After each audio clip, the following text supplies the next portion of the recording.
Starting a business can seem like a daunting task, unless you have a partner like Shopify. They have the tools you need to start and grow your business. From designing a website to marketing to selling and beyond, Shopify can help with everything you need. There's a reason millions of companies like Mattel, Heinz, and Allbirds continue to trust and use them. With Shopify on your side, turn your big business idea into... Sign up for your $1 per month trial at shopify.com/special offer. Support for The Middle comes from you and from the Pritzker Military Museum and Library, preserving the story of the citizen soldier and connecting military history to the decisions citizens and leaders face today.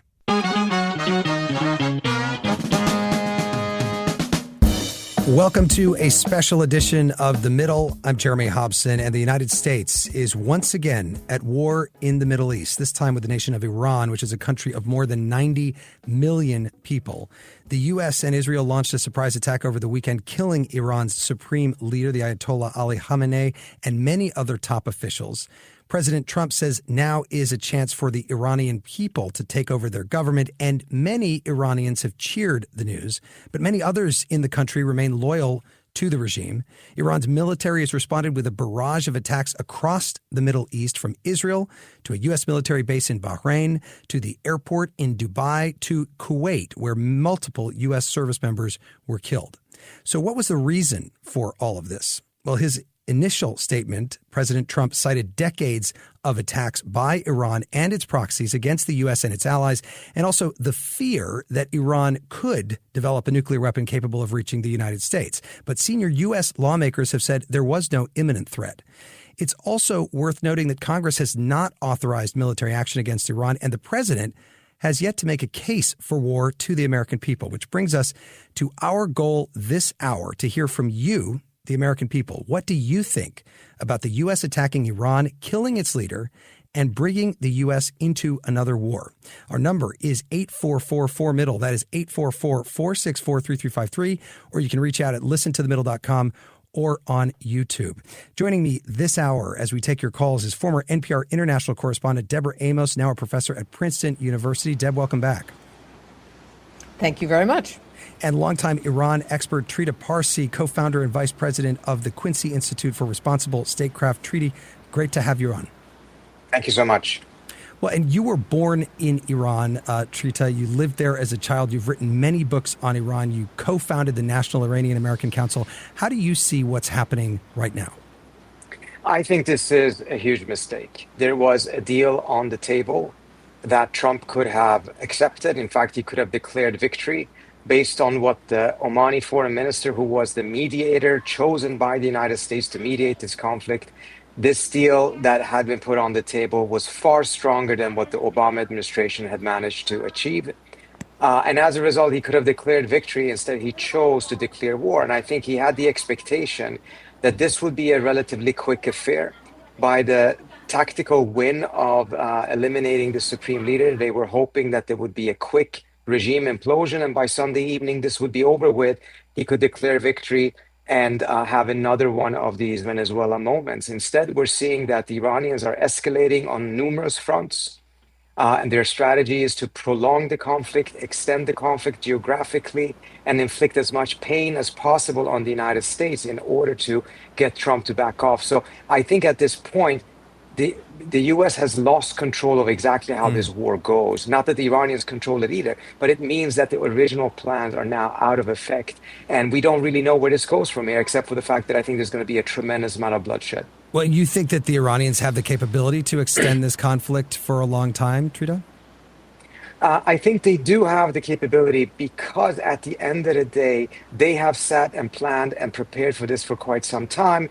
They have a very large number of missiles. The United States has a limited number of missile interceptors. You need more interceptors than missiles to shoot down a missile. Moreover, the interceptors are actually far more expensive and far more advanced in technology than the missiles. So on that front, the math is on the Iranian side. Now, the U.S. is going to try to blow up as much as possible in the next couple of days in order to make sure that this math is reversed, that simply the arsenal of missiles are limited.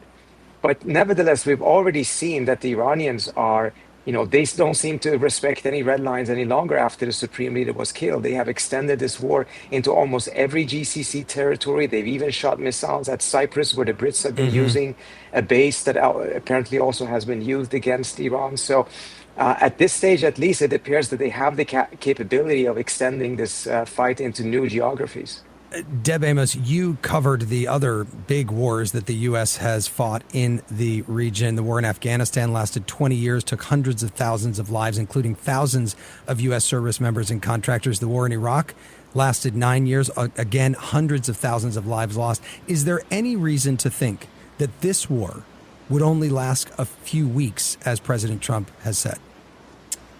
Well, I've been thinking that since this started, welcome to Gulf War III. And this one feels even more unpredictable than the other two. I wanted to echo something that Trita said, and it's about the negotiations. Somehow the administration couldn't get to yes. That the Iranians had moved, the Omanis, who were the negotiators, said that they had. And it makes you wonder, when did they plan the regime change part of this strategy? Was it overnight? Was it the day that they said we're not doing well in the negotiations? Or was this always the plan? I don't think we know that. But I have to also agree that it is now, we are faced with enormous unknowns. The Iranians have decided that their strategy will be survival, survival, survival. And they've hit out at every single one of their neighbors. The UAE is getting it the toughest in the Gulf.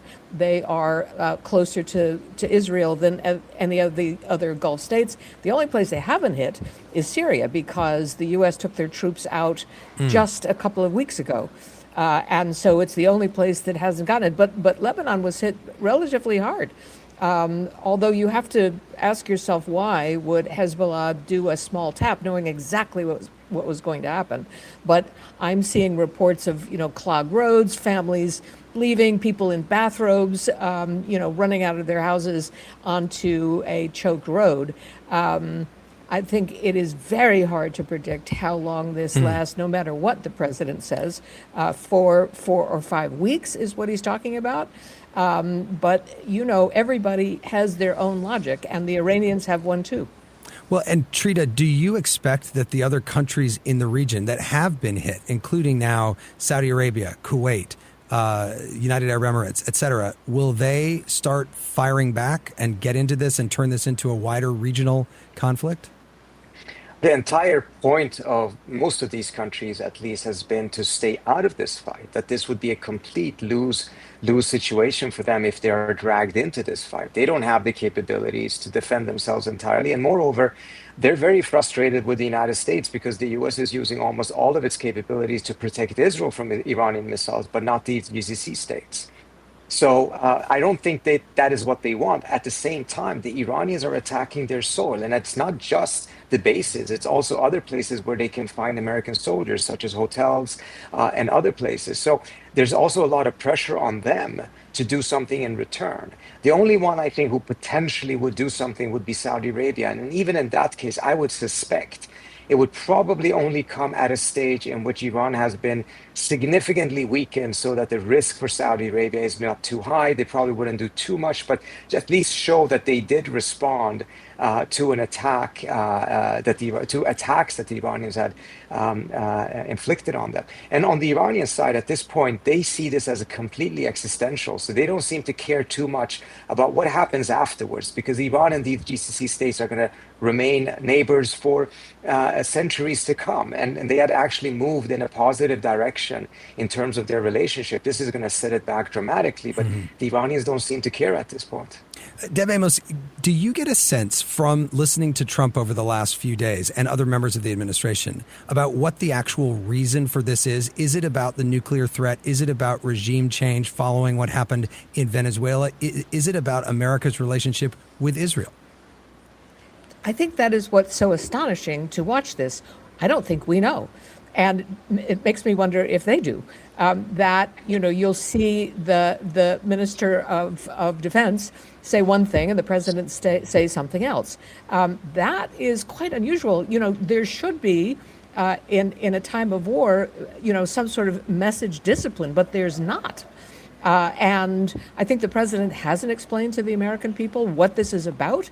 You are already seeing cracks in the MAGA movement. You're seeing cracks in Congress.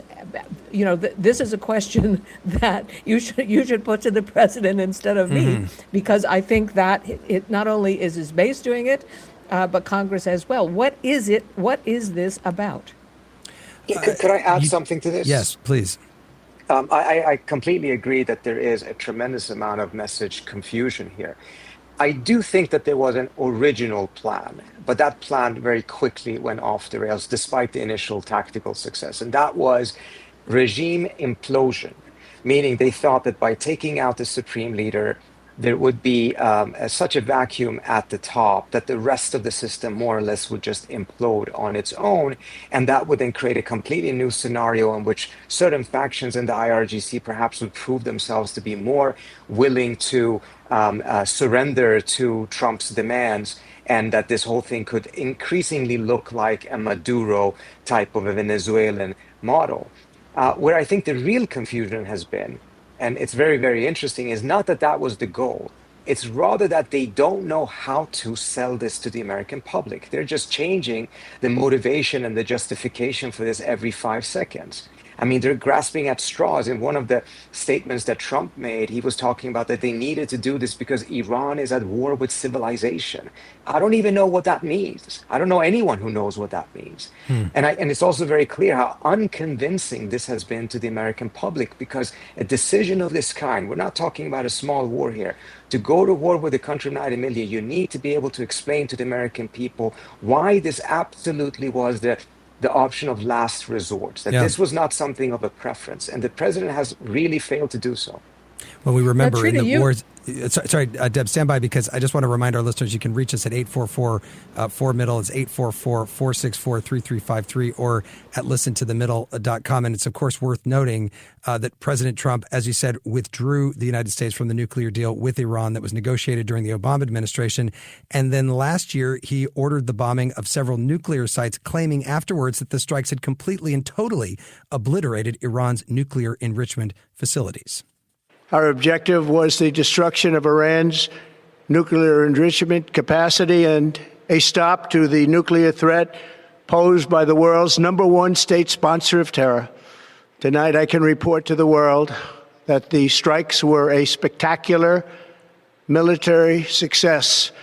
That was last June. You're listening to The Middle. Hey, I like your new RAV4. Thanks, yours too. What does RAV stand for anyway? To me, it's the Remarkably Advanced Vehicle. Really? To me, it's the Runway Approved Vehicle for its amazing style. What about Remarkably Adaptable Vehicle because of its versatile cargo space? Or Really Admired Vehicle? Oh, or Really Awesome Vehicle. It really is the recreational activity vehicle. The stylish 2026 Toyota RAV4 Limited. What's your RAV4?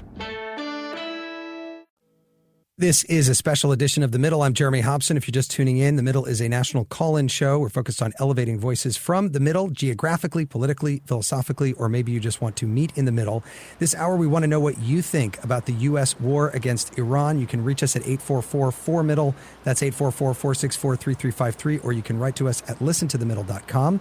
I am joined by former NPR international correspondent Deborah Amos and Trita Parsi, Vice President of the Quincy Institute for Responsible Statecraft. And let me go to a caller, Artie, who's calling from Los Angeles, California. Artie, go ahead with your thoughts about the war with Iran. Yes, hi. I am a Persian American living in the United States, and I just want to thank President Trump for what he did. It's historic. He came to the help of the Persian people who have been suffering and being killed by the thousands by one person who had turned this country in the Middle Ages, because he has no accountability to no one, and he's dead now, God thanks. And I'm so thankful that there was a guy called President Trump that came in and did it, and he's going to go in history for one of the saviors of Persian people. And I think every Persian person today in Iran, etc., they should go ahead and get guns and fight these guys and take their government. President Trump, help us. I wasn't even honestly a Trump supporter, but I am baffled by how courageous he is for having done that. Every Persian person that I know is agreeing with me. And what do you think is going to happen next? Who do you think should take power, and how will they be able to take power in Iran? I think the Persian people understood that Islam, the Shia, is trash. We need to get rid of this. It has never worked for 1,000 years and has turned all these Iranian people to untrustworthy partners. And that's why President Trump called that these are against the civilization, because you give nuclear power to these guys, Shia Muslims, is going to be the same problem. Get rid of it. Get rid of it. You can't trust them, okay? Let's start from scratch. Persian people, we have our culture, and we can govern through our Persian principles. We do not need religious Islam to be in our government. Get rid of everybody who thinks about it. And that's how we're going to start from scratch. People will take it over. Yeah. Artie, thank you very much for that call. Trita, Parsi, a lot of people, as we've seen in the streets of a place like Los Angeles that they, is called Tarangelis sometimes, that there are many Iranians who are celebrating. What do you make of what you just heard there? What you have is a situation in which people are so angry and frustrated and just furious with the repression that this theocracy has inflicted on the Iranian people for 47 years. And particularly after the protests that took place last month, in which thousands were killed during just 2.5 days in which they were clamping down on those protests, we saw a significant shift in the attitude of a lot of people, in which they've essentially reached the conclusion that this is the only way to get rid of the theocracy.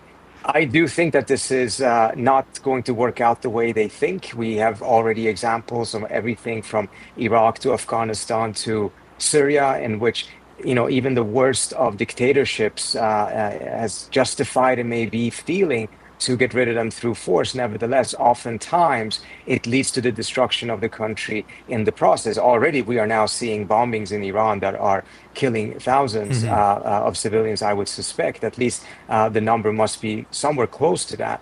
So, I understand that there's a lot of people that feel this way on the outside. I don't think that sentiment is as strong. It does exist, but I don't think it is as strong inside the country, because those are the people that are now also having to deal not only with the repression of the theocracy, but also with the bombs falling on their heads. You say thousands. I think I've seen so far it's in the hundreds, but of course it's very difficult to tell, because unlike in a situation like Iraq, where there were media who were embedded with U.S. troops going in this case, there aren't U.S. troops going in. And so there aren't as many reporters in there who are able to tell us, international reporters, what exactly is going on the ground. Let's go to Khalid, who's calling in from Dallas, Texas.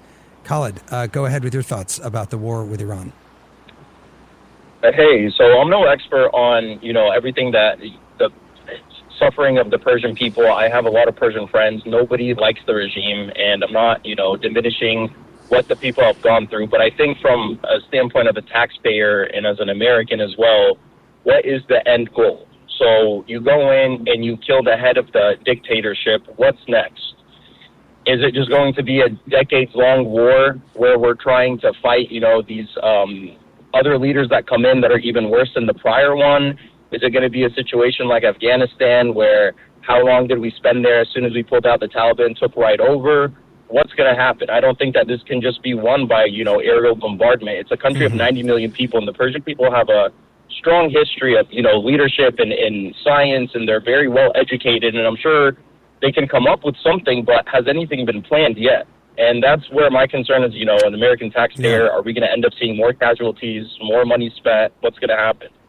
Khalid, thank you very much. Deborah, Amos, what is the off-ramp, if there is one, in terms of diplomacy to end this? Who does the U.S. even negotiate with now to end the war? President Trump has said that a lot of the people that the United States wanted to take over died in the initial attack. Well, that is a really good question. And I think that there is a second strategy with how the Iranians have been attacking the neighbors. Part of that is, could you please call Washington and tell them that you should come back and talk to us? There are people in Iran that can be talked to. And Trita, you know Iran way better than I do. This is not Venezuela. There's a plan that was put in place before this all started. People were named to positions of leadership. It was considering relatively smooth transition. So we have names of people who are running things. There are some reports that there are some parts of the Basiji who are leaderless and shooting drones as they wish because they had some vague order before this all began. But there are people to talk to. Now, here's the question. Who would trust talking to the United States, considering that in the middle of a negotiation, this is what started with no warning, and it's been the second time. Why would you walk into a room and talk to American officials? So we have a bad precedent on our hands to consider negotiations.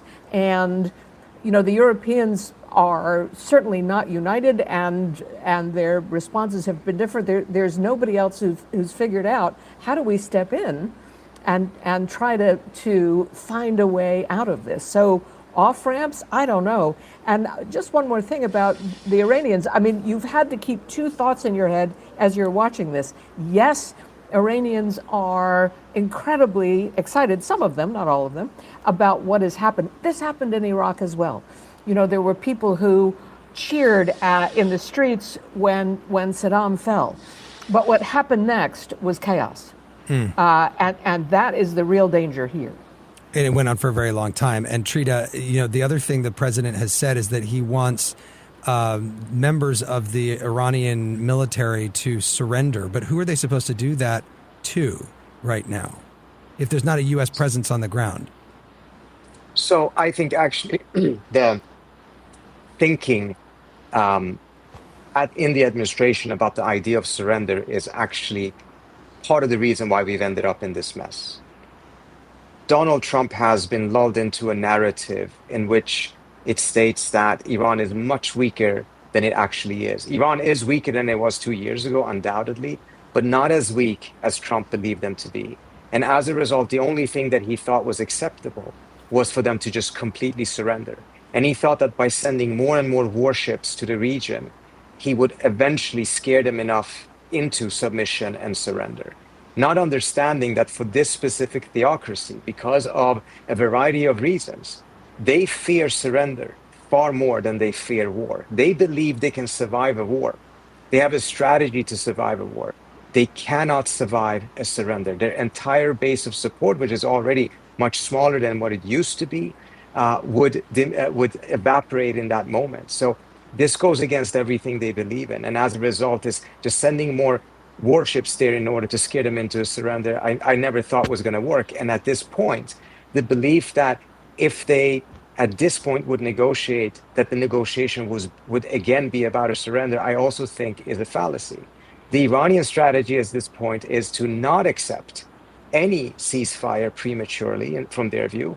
They have already rejected two offers, requests by Trump for a ceasefire. And the reason for this is because they believe that if they accept a ceasefire at this stage, when this war has not been sufficiently costly to the United States, all it will lead to is that the United States and Israel will bomb them again in a couple of months. In order for there to be an enduring ceasefire, both sides, all sides need to come to it thinking that this was too costly, it is not worth trying again. So their strategy is going to be to try to inflict as much pain as possible on the U.S. before there is a ceasefire and before there is another negotiation. And that negotiation will not be about a surrender. Yeah. Now, the administration is hoping that some elements there are willing to surrender. I don't see it. Just checking online here, John writes in from Milwaukee, Wisconsin. First is what have we, the U.S., gotten into? Another poorly justified military excursion with no stated endgame. Second, now the U.S.-Israel attacks have killed the Iranian supreme leader and others. Who will run Iran? Let's go to Eric, who's calling in from Missouri. Eric, what do you think about the U.S. war with Iran? So I'm really worried about our whole inept administration that we've got running the country. The president's surrounded by yes men who they gave him bad information about Iran, and now we're utilizing a lot of ordnance that we can't really afford defending against drones and missiles that we may need in any war that may break out with China over Taiwan. Also, it's really evidence that there's not really much coordination with the allies in the Gulf. It was exhibited with can't remember the country. Kuwait, I'm sorry, shooting down 3 F-15s. Right, the friendly fire incident that occurred there.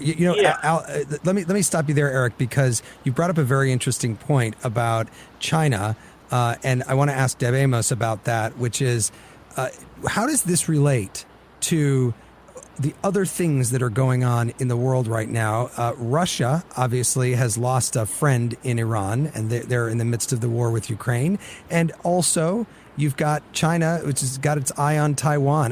How do you see this affecting the other big things happening, Deb Amos, in the world?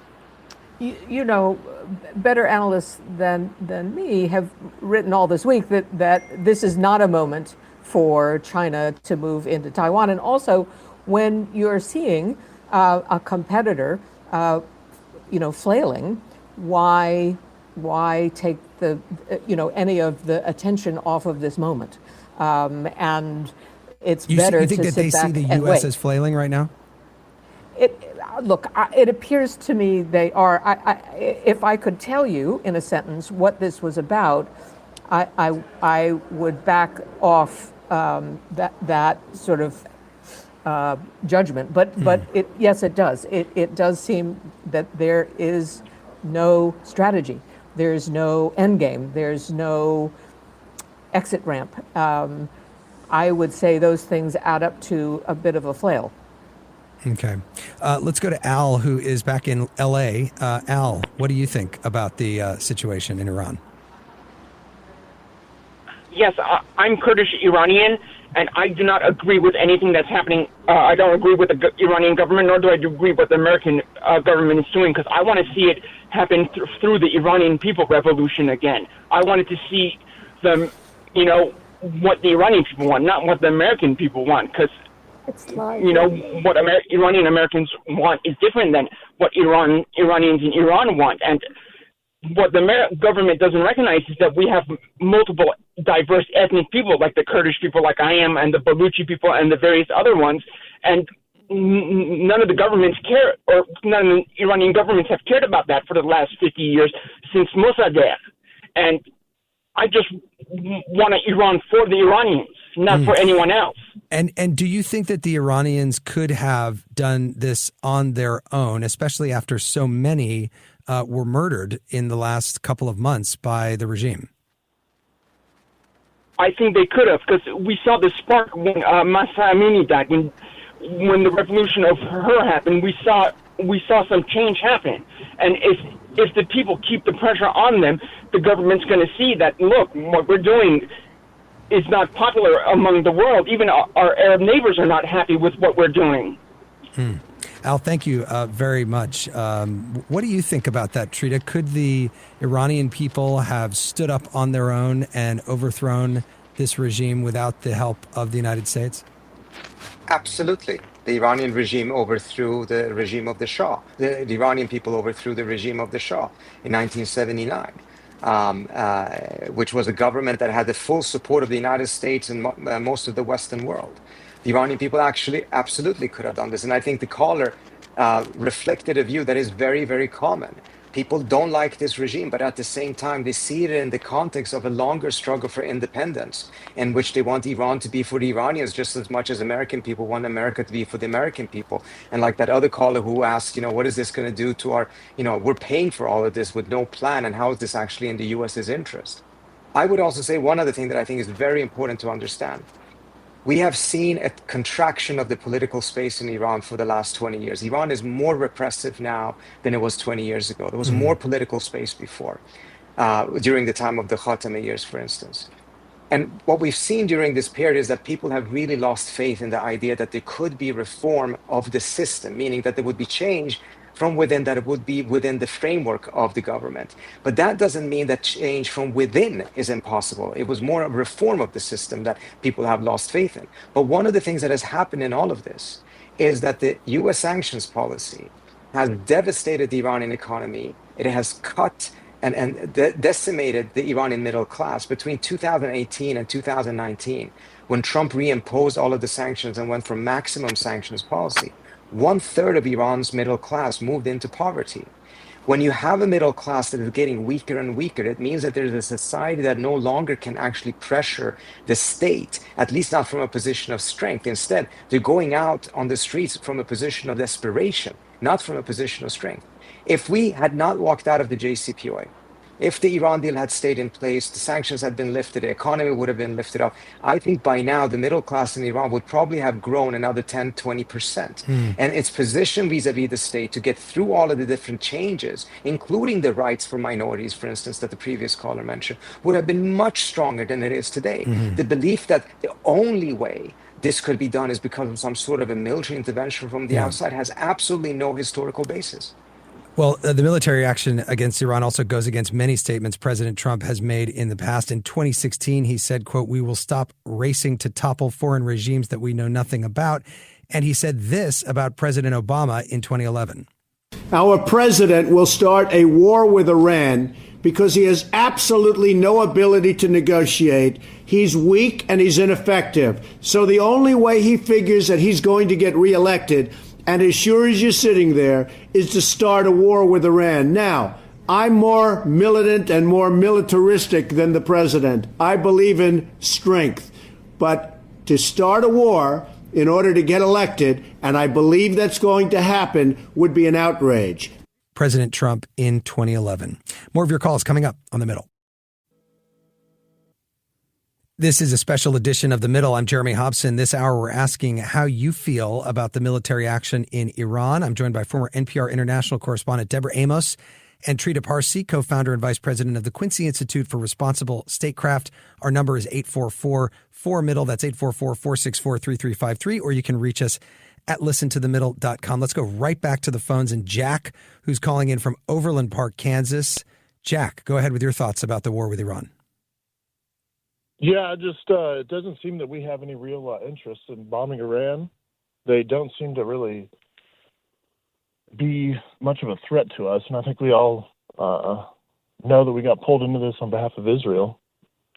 And I think it's a shame to have to bomb yet another country on their behalf. And I think that Trump and the other decision makers are lunatics. So you think that you don't believe any of what Trump has said about any threat over the years from Iran to U.S. interests in the region, around the world? No, not a bit. I think the neoconservatives and Trump are making that case on behalf of Israel. And I think that's the sole reason why we're there. Jack, thank you. Deb, Amos, what do you think about that? How much, influence did Israel have here? Prime Minister Netanyahu obviously is a close ally of President Trump. What do you think? So, look, power doesn't work like that. President Trump doesn't go to war because Netanyahu calls him up and says, you really ought to do this. He had his own reasons, and they both collaborated. This is the second time this has happened. Trump comes off of Venezuela, and I think he was very pleased in how that one worked. It was easy. He got a lot of points for it. He overturned a government. We don't talk about it anymore, Venezuela. It's done and dusted. And so I think he had his own rationale. Could have been for concerns about the midterms, could have been concerns about the Epstein story. I mean, he is notorious for, changing the subject when things get a little hot. His media strategy is in his head, and he responds to it by doing something else. So I think it's too simplistic to say that Netanyahu talked him into it, made him do it, we did it for them. He had his own reasons for wanting to do this. Whether he's been able to explain them to the American people is another question. And, I'm listening to your phone calls. There's only been one in this entire show that said, good job. Everybody else has said, I don't understand what this is about. Well, let's see if we can double that right now with Layla, Deb, who's calling in. Can I say one thing go about ahead. that, though, just quickly? I think it is fair to say that it is probably not that simplistic, but I think it is also fair to say that there's been no country, no person who has pushed and tried to convince Trump to do this more than Bibi Netanyahu, the Prime Minister of Israel. And we also have the case in which the Secretary of State, in his justification for this earlier today, stated that this was self-defense because Israel was going to attack Iran and then Iran would retaliate against the United States. And as a result, the United States had to attack Iran first, which frankly makes absolutely no sense, has not convinced anyone, but also says that if it was so that Israel was going to attack and you fear that that would mean that it would put America at risk, the obvious answer would have been to tell Israel, don't attack. And so ultimately, it comes down to Trump himself. He's the president. He's the decision maker. He bears the responsibility. Let's go to Layla, who is, again, calling from Los Angeles, an Iranian American. Layla, what do you think about all of this? Hi, Jeremy. How are you? I'm doing well. Go ahead with your thoughts. Well, so I want to clear this right from the beginning. I'm not a Trump supporter. I didn't vote for him. I don't agree with most of his policies, but I'm thrilled that he decided to do this.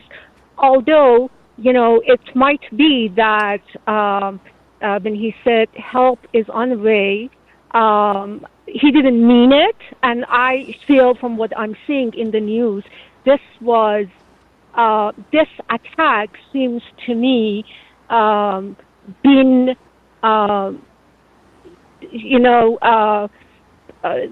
prepared for months, way before that the protesters came to the street. Because what they are doing, it's so precise, and how they got Ali Khamenei, it's just mind-blowing, the information and the intelligence that they had. The movement of the leaders in the government and the meetings. So I don't think, they started preparing 2 months ago. Right. I think they wanted to do this, but I'm thrilled they did, because I disagree with Mr. Parsi that said that people could do this. People tried multiple uprisings, from the Green Movement to Masa Amini's movement, they tried, but the crackdown was so terrible. Yeah. And that in, past month, 2 months ago, in 2 days, they killed over 40,000 people because they wanted to survive.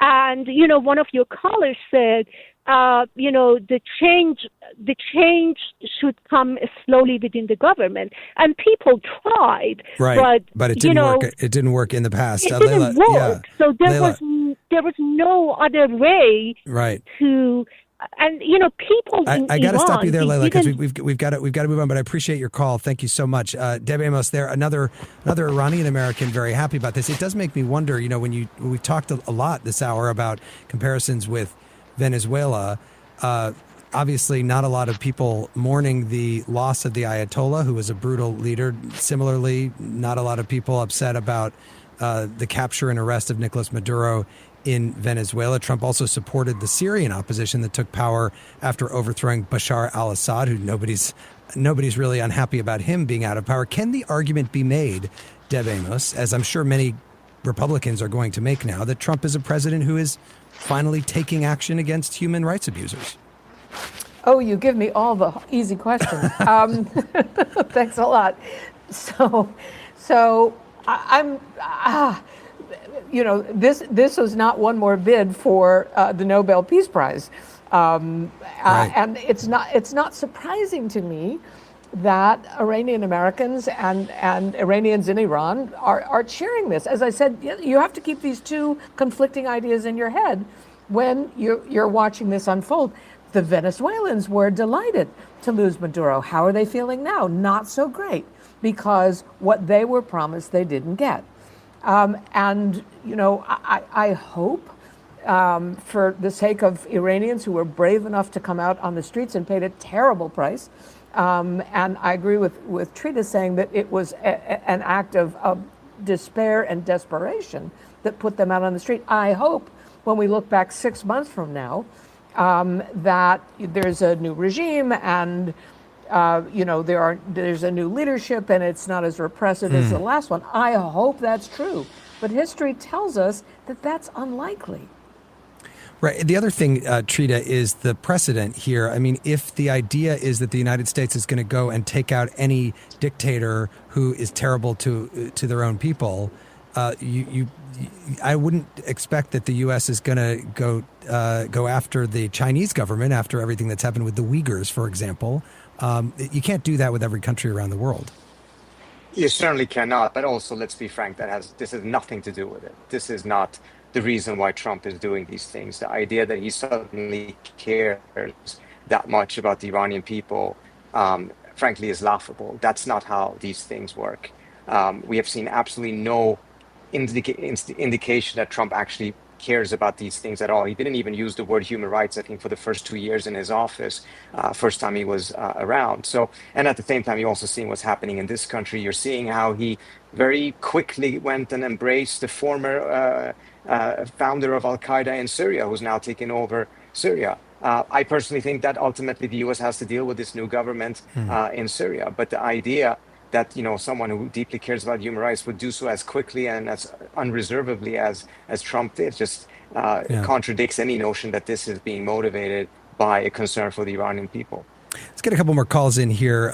John is calling in from Raleigh, North Carolina. Hi, John. Go ahead with your thoughts. Yes, sir. I appreciate you taking my call. I think there's a couple of points that we're maybe missing in a national sense and a global sense. First of all, I believe that we're being lied to. We knew that during President Bush's era, there were no weapons of mass destruction in Iraq. And we are now being told that the stockpile was obliterated, back in the summer, but now they were a week away from building a nuclear weapon. I think some of these lies are being believed. The same thing went during the presidential debates when President Trump said, then candidate Trump said, people were eating dogs and cats in Ohio. Nobody proved that. I think we'll see in 6-8 months down the road or even longer that there was no nuclear capability here, or perhaps that diplomacy should have been given its course rather than this violent, unplanned, unseen, unknowing route we're taking now. And I think that's the sad part, is that a lot of people believe what he's saying, and we just know that so many things he said are just not true. Yeah, John, thank you. Deb Amos, it does bring up what happened in the Iraq War and the things that were said to get the United States into that war that ended up not being true. Yes, aren't we here again? And there's plenty of people who've been writing about that very thing. And it didn't turn out very well. That's my concern about this. As I said, I hope that it all works out for the Iranian people, but I'm just not convinced that it will. There are too many power centers who are still operating in Iran. This is a very complicated ecosystem in the country, and they know how to move power so that they can survive something like this. And I think Trita is absolutely right. This is existential for them, and survival is the key for them. So yes, we were lied to in the second Gulf War, not so much in the first. And I can hear from your callers that is exactly what they think is happening now. Trita, let me just ask you about something we haven't talked about, which is, what do you expect the economic impact of all of this is going to be? We've already seen oil prices jump today, and they probably will go higher still, as there's going to be some problems with being able to get oil from one place to another right now. And I know that some ships have already been attacked. These are the kinds of things that really start to impact American voters, especially in an election year. Absolutely, and this is also part of the Iranian strategy. The strategy is to close the Strait of Hormuz, hurt and damage oil installations throughout the region, to shoot up oil prices, to shoot up global inflation, to shoot up inflation in the United States, and make sure that even more Americans are opposed to this war. And we're at a point in which less than roughly 1/5 of the American people are in favor of this war, and use that as a way of pressuring Trump towards backing off. Now, Trump understands this, of course, and this is part of the reason that in the next 24 hours, you're going to see a dramatic increase of the bombardment in Iran. You're going to see a tremendous amount of civilian casualties. And I do wonder how some of those folks that have been supporting of this and thinking that this is going to lead to the liberation of Iran will feel once they see the massive destruction that is likely going to come into play in the next 24 hours and probably for a couple of days. Because what the Trump administration is going to try to do is to show the Iranians that they can't be outlasted, but they can outbomb the Iranians. Yeah. Reza is calling in from Baltimore, Maryland. Reza, go ahead with your thoughts. Hi, I'm Iranian American as well, and we've tried intervention in Iran twice now. Once with the Mossadegh democratically elected government, and then again with the overthrow of the Shah. Neither time has yielded freedom and democracy for the Iranian people. I think we're just simply in this war at the behest of Israel. I mean, they do not see a sovereign Iranian state as something that is tolerable to them in any capacity, and they wish nothing but the total destruction of the nation. And Slavoj Žižek had an op-ed many years ago, give Iranian nukes a chance. And, Iran is not North Korea. They don't have nukes. The only terroristic, nuclear-armed country in the Middle East waging war against their neighbors is Israel. And should Iran have nukes, which supposedly they've been 1 week away for 20-odd years, then we wouldn't even be in this conflict in the first place. Reza, thank you very much. Interesting to hear different views from Iranian Americans in different parts of the country. I'm going to sneak in one more call here as we get close to the end of the hour. Nina in Dallas, Texas. Nina, go ahead quickly. Good evening. Thank you for taking my call. Any war is always about money. I feel like we started with in Venezuela. That was too close to home. Whoever is in power and influencing government, decisions. I really think we take it to the other side of the world where it's far enough. And again, somebody is making money, because war is always about making money. I don't think we could have helped 2 months ago when everything started in Iran. We didn't. And now we're again don't have a really goal. We're all scratching our heads while we are there. But in the end, somebody is making a lot of money from governmental pockets. Yeah. Nina, thank you very much for that. And Deb Amos, to that point, I saw that on Polymarket, one of these betting sites, there were people that made money because they knew when the Iran attack would happen. And they made hundreds of thousands of dollars the other day. What do you think about that, the money connection? Plus, one of those people is related to the president. I saw those stories too. Look, Venezuela, yes, I can completely agree that there was money involved. Iran, I don't see where the U.S. makes money. Oil prices are going up.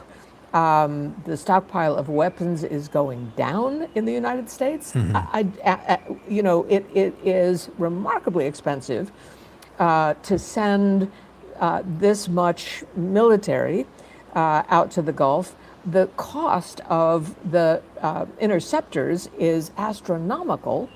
And that's yet again another argument about what is this about. I think it's hard to make the argument that it's about money in Iran.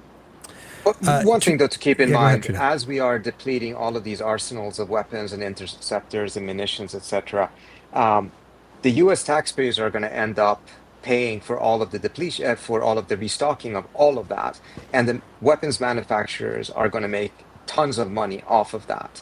I see that living in Northern Virginia, in which the Afghanistan war ended up becoming a massive boon for the economy over here, where all the defense contractors are based. I'm not saying that that is the reason why this was done, but I do think that there definitely are major financial winners in the United States itself as well when it comes to this war, as well as almost any other war.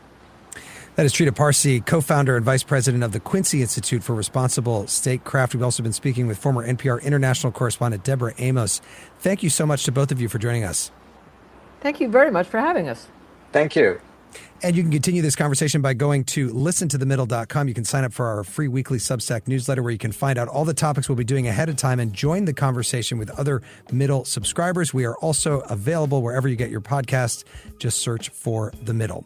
The Middle is brought to you by Long Nook Media, distributed by Illinois Public Media in Urbana, Illinois, and produced by Harrison Patino, Danny Alexander, Sam Burmistaz, John Barth, Marina Price, and Brandon Kondritz. Our technical director is Steve Mork.